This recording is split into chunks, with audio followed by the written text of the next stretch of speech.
I'm on the downtown mall in Charlottesville and about to talk to a young fella who is homeless. He's 19 years old, he's from Louisa County, and I know him because he's worked for me. And a lot of people have questions, you know, why people are homeless, what they feel if they're homeless, the whole thing. So we'll try to ask him a couple questions. And just to protect his identity, I'm not going to use his real name. So we'll just see what happens. Hi, Jim, if you could just tell me, I know sometimes you have a sign that says broke or something like that and you try to panhandle. What's it like being out in the street asking people for money? It sucks because, you know, some people have hearts and they bring you, you know, $1 or whatever, but the majority of the population that walks up and down the mall, they look at you and they just spit on you. They could care less if you lived or died. And I've had people walk over, kick my sign, kick my cup, spit at me. It's bad. It's a truly sad coincidence, and I would never wish this kind of thing on anybody.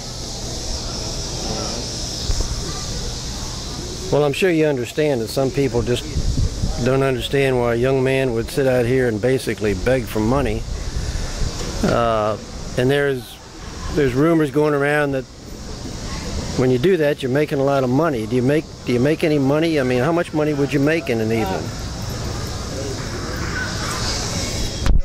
In an evening, it varies. I could come out here and sit down for $2 for, you know, all day and all night and make nothing on some days.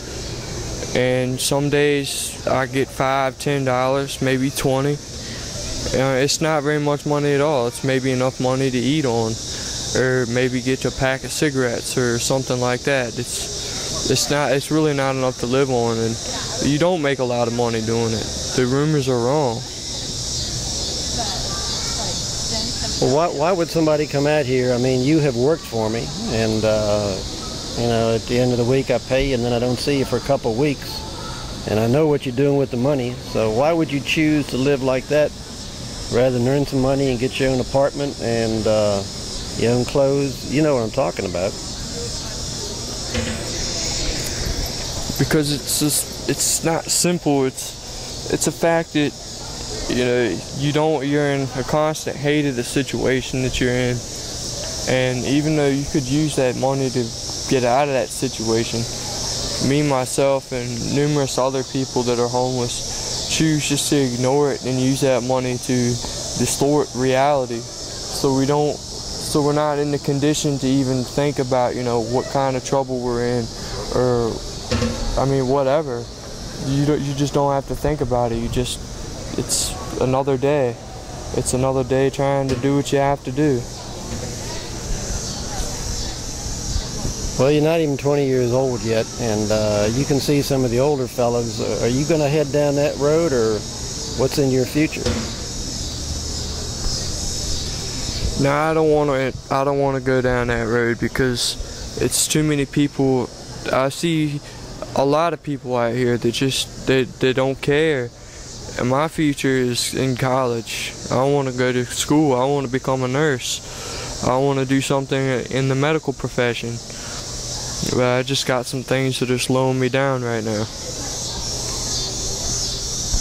All right, well, let me ask you, are you addicted to anything now? Not currently, but I am a recovering OxyContin and cocaine addict. Well, if somebody were to give you a lot of money right now and you just felt the urge, how long would it take you to get the drugs, and what kind of drugs could you get down here? You could get any kind of drug you want down here. You can get cocaine, you can get crack, you can get meth, you can get pot, you can get OxyContin, any kind of, just, you imagine it just here, and people make it available. They make it exceptionally available.